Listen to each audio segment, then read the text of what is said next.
What's up, YouTube? Today we are going in search of the croakiest sound using this croaky frog thing.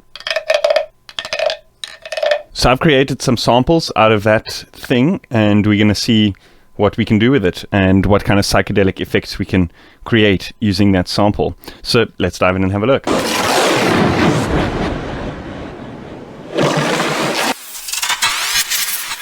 So today I've decided to load the sample up in FacePlant, and we can manipulate this in various different ways to create psychedelic effects. And one of the new things that they've added here is this nonlinear filter.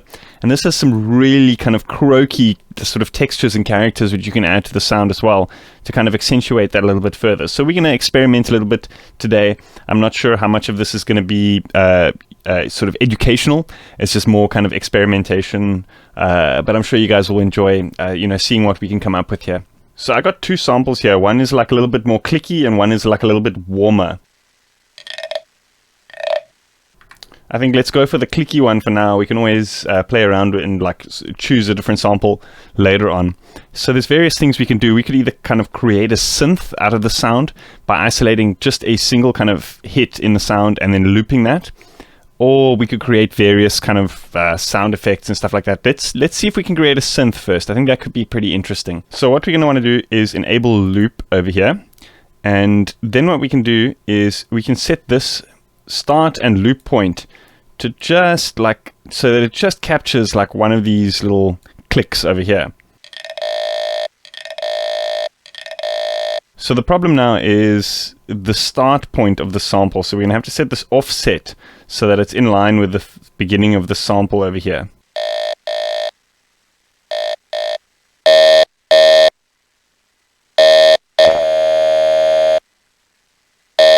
So you can fine tune it here using this length setting here.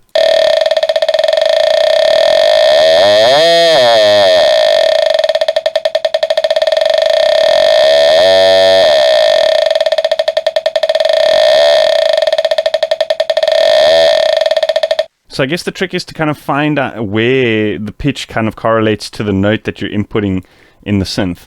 So I think here we haven't transposed it or anything. So what I can do is I can actually load a tuner onto the channel and we can see what pitch we're at here. And then adjust that length until it's C, because I'm busy triggering a C right now.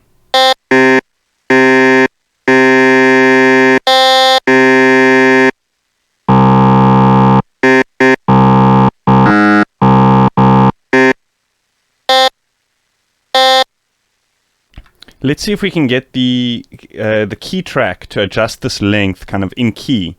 And if we modulate the length to 100%, it should be it should pitch track, but not to an exact C. So we might just have to adjust the root note here.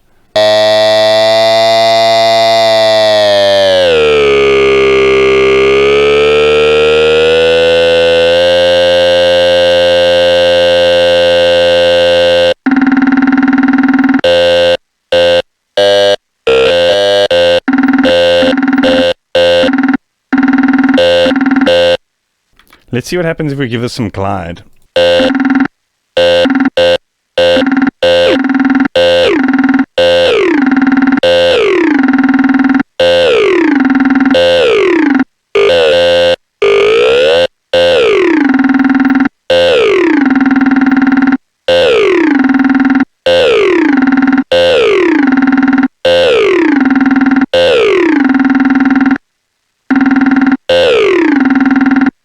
We could even put on like a envelope or something to like really adjust this length open, like after we've kind of like held the note quite long, then it just like opens it quite a bit.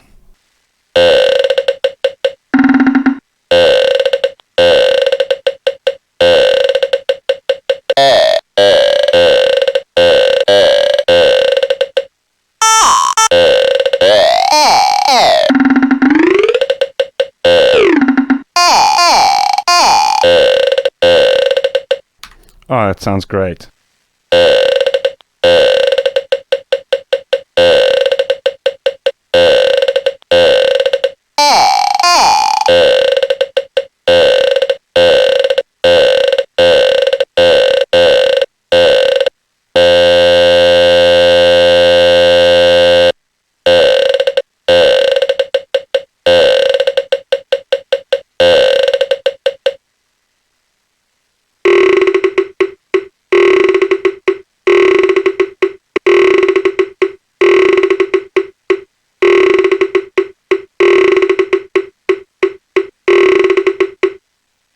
So let's put in some effects. So here I'm going to use a snap heap. Here I've got a preset that I've saved with delay and reverb ready assigned, all ready to go.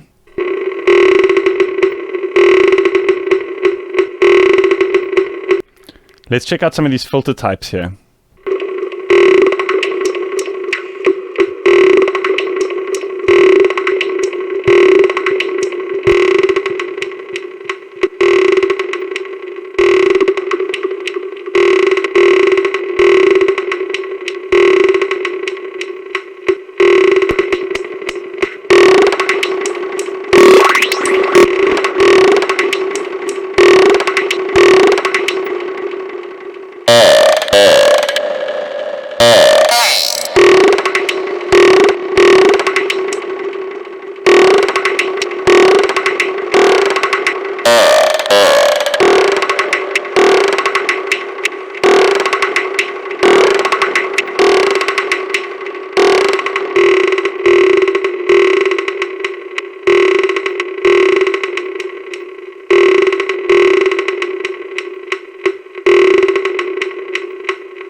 So we can use a macro to control the phase of this LFO, and that creates like a different kind of shape. We can also maybe create the same macro to maybe modulate the speed a little bit to create like a different shape and speed of that LFO every time.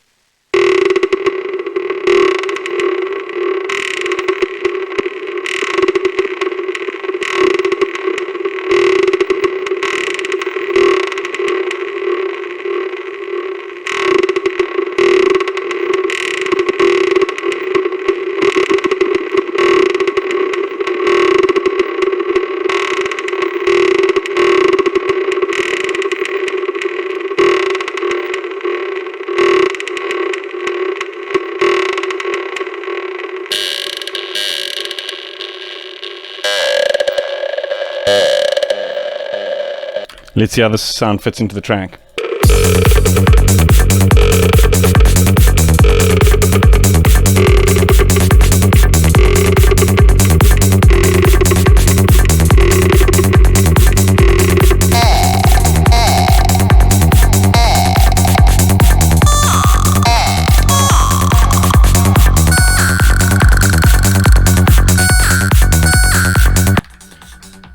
Okay, it sounds a little bit out of key, so what I'm going to do is I'm going to turn off this these adjustments here and then try fine tune it at a different key, see if we can get it locked in nicely.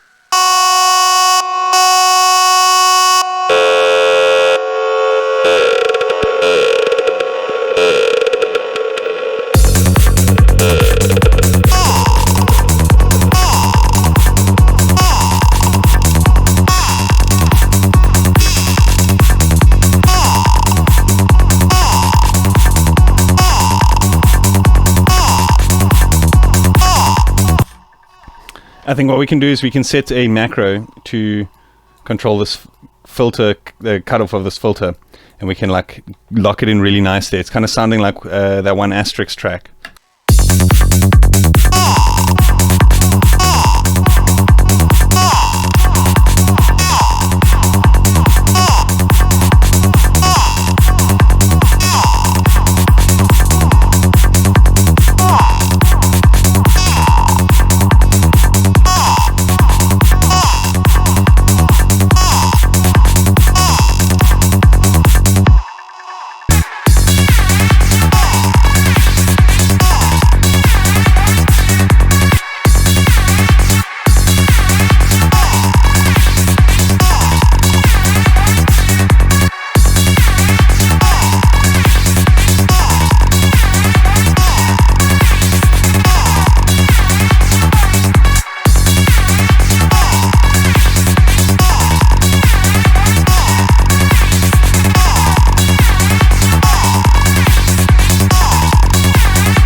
Okay, let's see if we can make a more sound effects orientated type of thing by playing with the positions of this and all sorts of things, more as like a sample and less of like a synth kind of thing.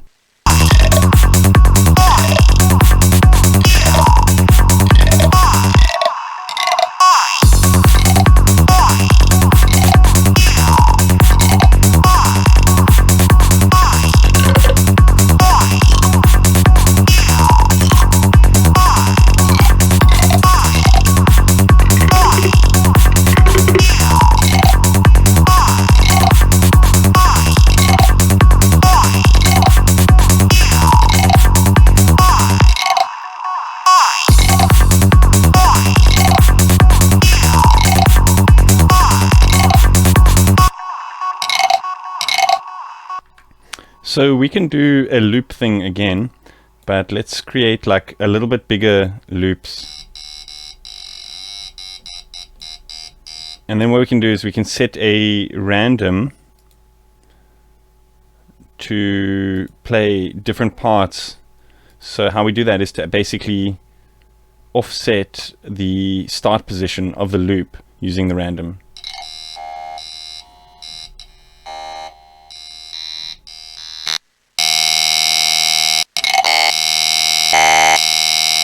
We're going to want to set this here to unipolar.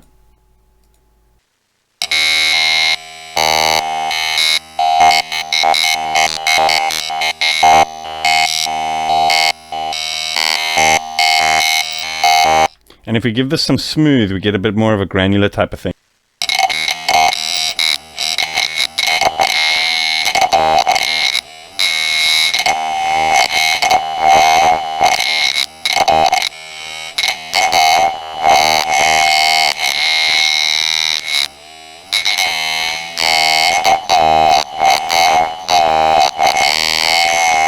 And then to smooth it a bit more, we can give it some crossfade here.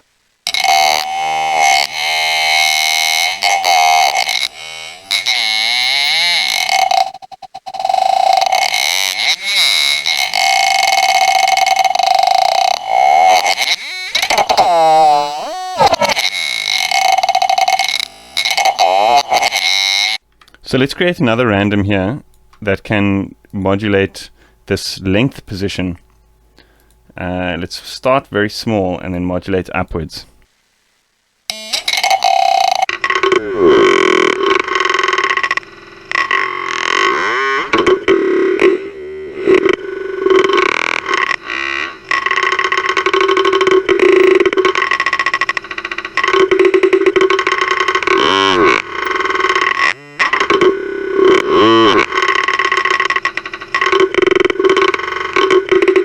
Here we can set some unison. This is where it starts to really get interesting, because now you can kind of get these like detuned, pitchy kind of granular type things.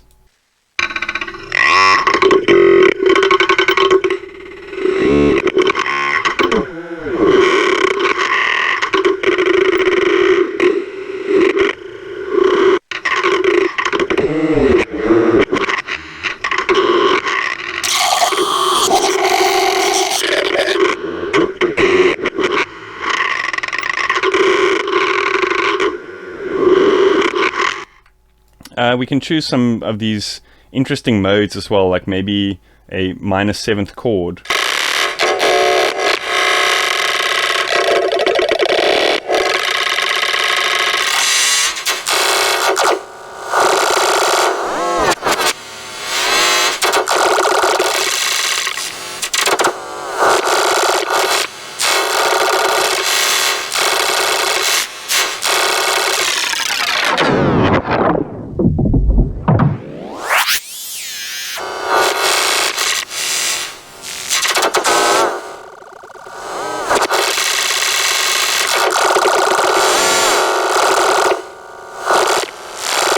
I'm just going to put in one long note here so I don't have to keep holding that down.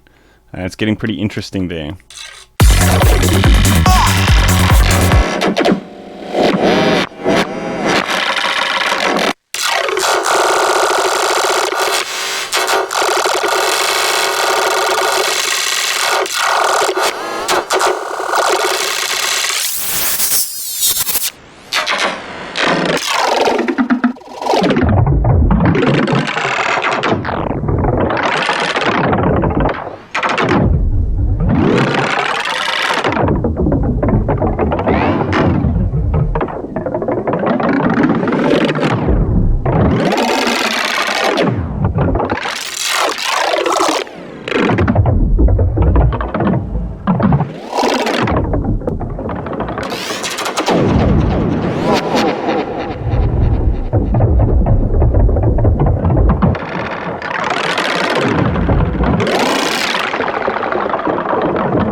the pitch shifter inside Snapheap or inside Faceplant, any of the kilohertz stuff, is actually also a nice way of creating granular stuff. So what I'm doing here is I'm setting this to parallel.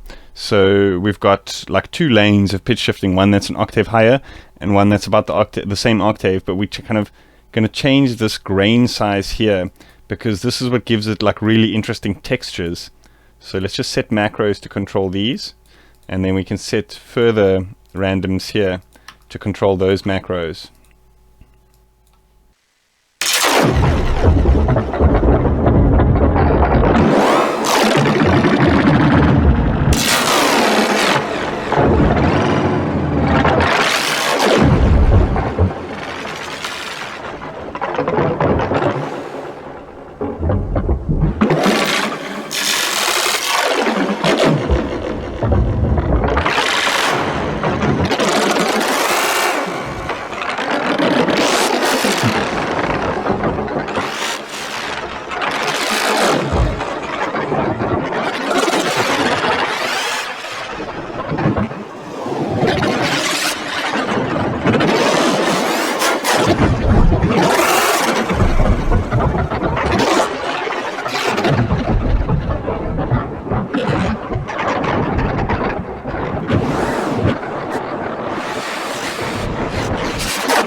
That is awesome. Not quite croaky, but fantastic nonetheless.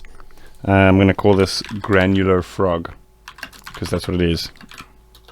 It's a granular frog. Awesome. That's about it for today, guys. I hope you guys enjoyed that. Yeah, that was actually a lot funner than I expected. So, yeah. I hope you guys think the same. Let me know what you think in the comments. As always, if you like this video, then hit that like button and hit that subscribe button yet if you haven't. I'm also going to be uploading these presets to my Patreon for all my $5 supporters. So if you want to know what that's all about, check out the link in the description. And yeah, see you guys next time. Cheers.